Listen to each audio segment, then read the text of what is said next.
कहानी है रामपुर गांव की, जहां के मर्द महिलाओं को हमेशा नीचा दिखाने की कोशिश में रहते।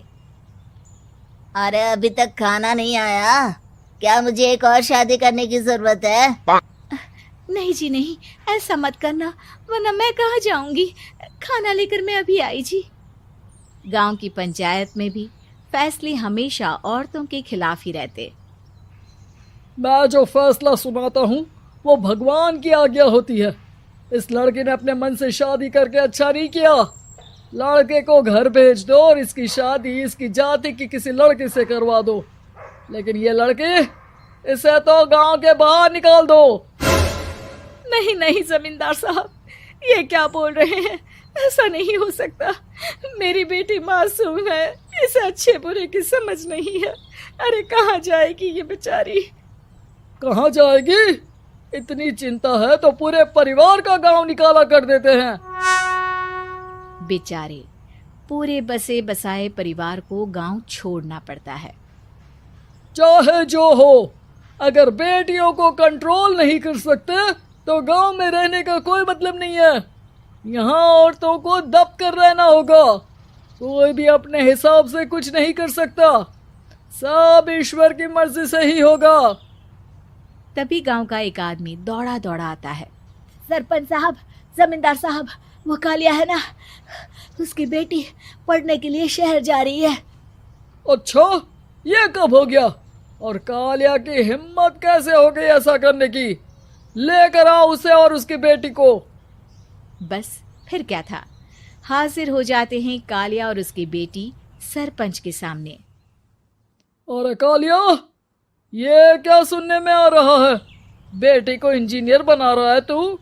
और ये बता, गांव में तो स्कूल नहीं है, फिर कहां से इतनी क्लास पास कर गई तेरी बेटी?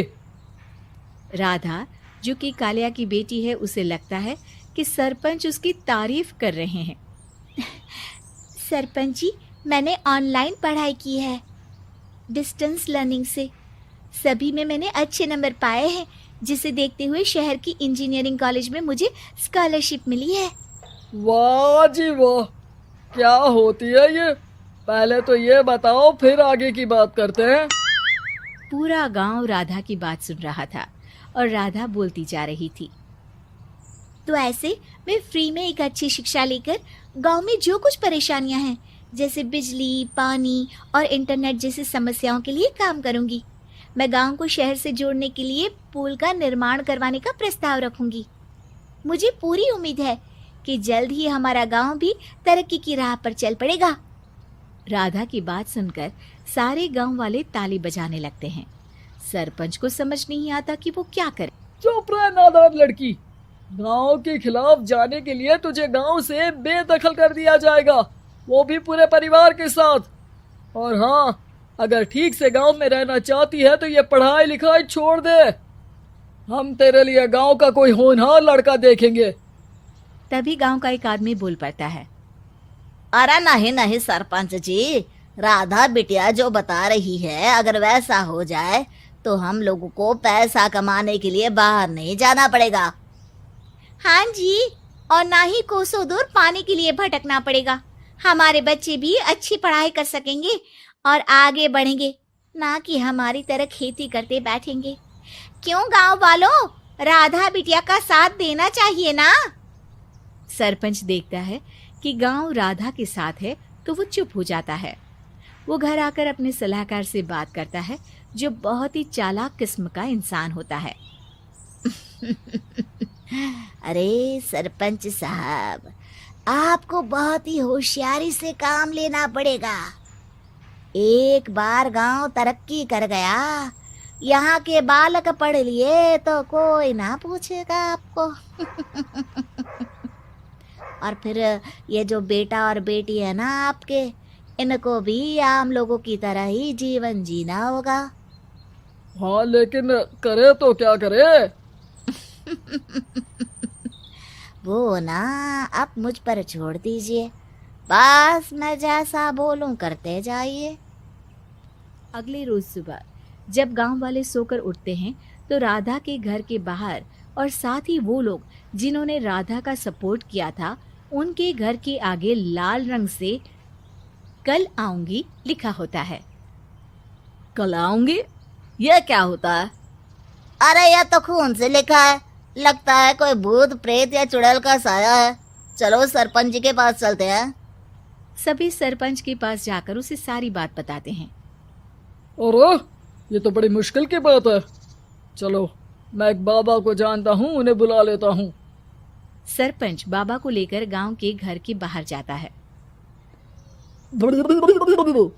ओहो, तो ये वो चुड़ैल है जो उन लोगों को निशाना बनाते हैं जो गांव को बदलने का सपना देखते हैं। वो गांव को ऐसे ही संपन्न देखना चाहती है, वो नहीं चाहती कि कोई बाहरी यहाँ का कायाकल्प करे। क्या तुम लोगों में से किसी ने गांव को बदलने की सोच रखी है? तभी राधा की माँ रोते रोते आती है। मेरी राधा घर से गायब हो गई है। अरे कोई तो बचाओ, मेरी बच्ची कहाँ गई?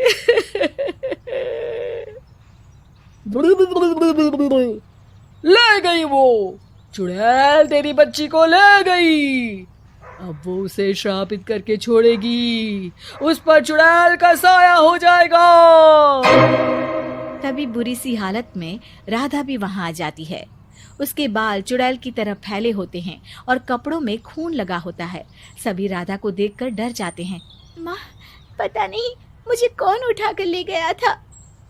अरे दूर दूर हो जा चुड़ैल, अब हम लोग इस गांव में नहीं रुकेंगे। अरे कैसे बातें कर रहे हैं आप?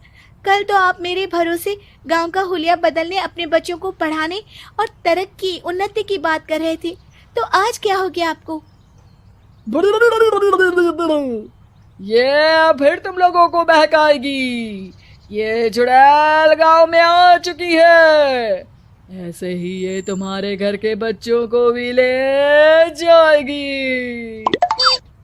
गांव वाले राधा को गांव से बाहर निकाल देते हैं।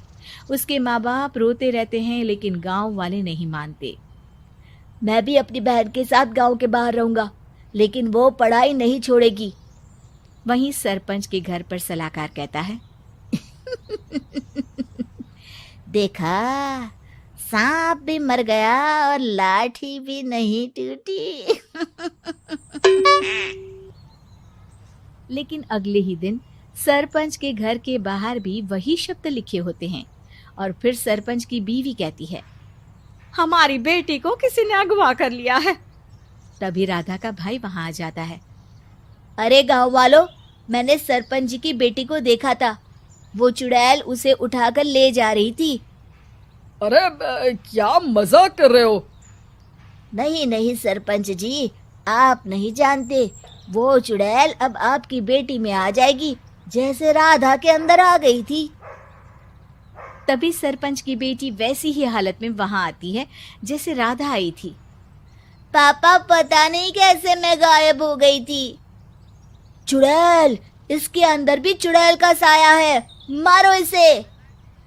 अरे नहीं नहीं, इसे भी राधा के पास गांव के बाहर ही भेज दो। अरे चुप रहो, मेरी बेटी कहीं नहीं जाएगी और चुड़ैल वुड़ैल कुछ नहीं होता है। अरे कैसे बात कर रहे हो सरपंच जी? आप तो बोल रहे थे कि आपका फैसला भगवान का ज्ञान होता है, तो अपने पर बात आई तो अब आप ऐसे बोल रहे हैं। अरे ना ना ना, आपको अपनी बेटी को त्यागना ही होगा। अरे बुलाओ बाबा को। राधा का भाई बाबा को ले आता है, जिसे अब गांव वालों के डर के कारण सच बोलना पड़ता है। मैं कोई बाबा नहीं हूँ, मैं तो मोची था। ये सलाहकार महोदय ने मुझे कहा था एक्टिंग करने को। अब वो मुझे पैसे देने वाले हैं। अब मुझे माफ कर दो। गलती हो गई, मुझे माफ कर दो। तभी वहां राधा आ जाती है। देखा सरपंच जी, जब गांव के बच्चे साक्षर होंगे तो आप जैसे लोगों की चालाकी नहीं चलेगी।